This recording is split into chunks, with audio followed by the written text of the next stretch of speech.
বিশ্বকাপের মৌসুম এলেই আমরা কথা বলি মেসি, রোনালদো, ট্রফি আর কিংবদন্তিদের নিয়ে। কিন্তু আফ্রিকার এক কোণে ফুটবলের ইতিহাসে এমন একটি ম্যাচ হয়েছিল যেটা নিয়ে আজকে পর্যন্ত মানুষ নিশ্চিত না সেখানে আসলে কি ঘটেছিল।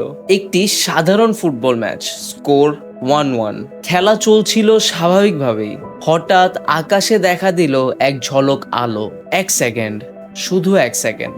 তারপর মাঠে লুটিয়ে পড়ল পুরো একটি দল। একজন না, দুইজন না, পুরো 11 জন খেলোয়াড়। আর সবচেয়ে ভয়ঙ্কর ব্যাপার, অপোনেন্টের একজন মানুষও মারা যায়নি, একজনও না। এরপরে পুরো অঞ্চল জুড়ে ছড়িয়ে পড়ে একটা গুজব। লোকেরা বলতে শুরু করে এটা বজ্রপাত ছিল না, এটা ছিল ফুটবলের কালো জাদু। আজকের গল্প সেই রহস্যময় ম্যাচের, যাকে অনেকেই বলে the ghost match of Congo. Hello everyone, my name is Aitur Rahman and চলেন আপনাদের একটা গল্প শোনাই। যারা যারা এখন আমাকে ফলো করেননি, make sure to follow me.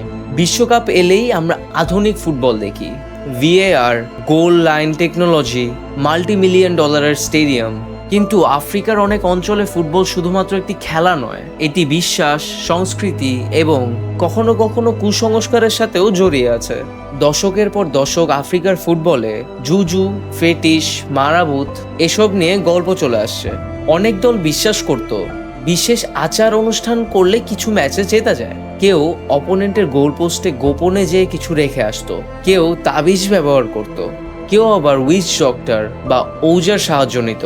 আজকের দিনে এসব জিনিস আসলে অনেকের কাছে হাস্যকর মনে হতে পারে, কিন্তু 1998 সালে কঙ্গোতে ঘটে যাওয়া একটি ঘটনা এই বিশ্বাসকে আরো শক্তিশালী করে দেয়।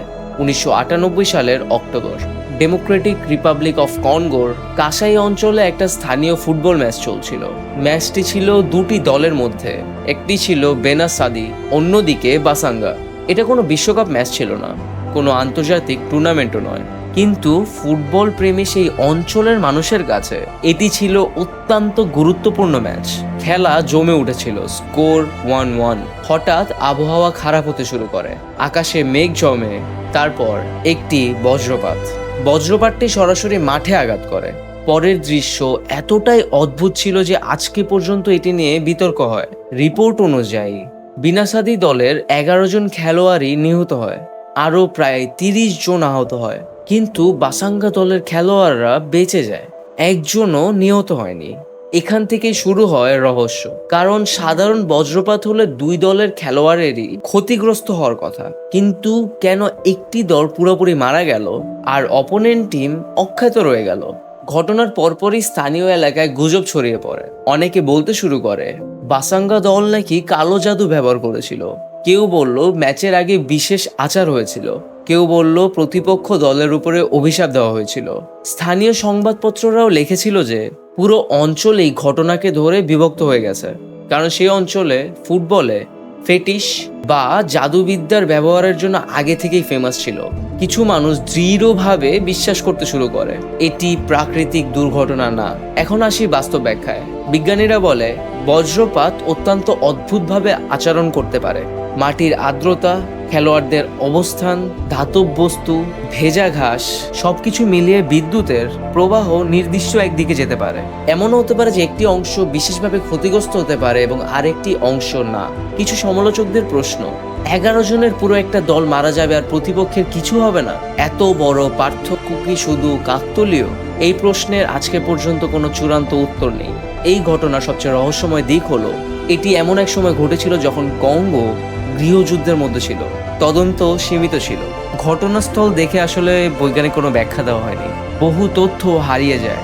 ফলে আজকে পর্যন্ত নিশ্চিতভাবে বলা যায় না সেই দিনের বজ্রপাত আসলে কিভাবে আঘাত করেছিল। এই অনিশ্চয়তাই আসলে গল্পটাকে রহস্যময় করে। মজার ব্যাপার হলো এই গল্পের পরেও আফ্রিকার অঞ্চলে আসলে জাদুবিদ্যা থেমে যায়নি।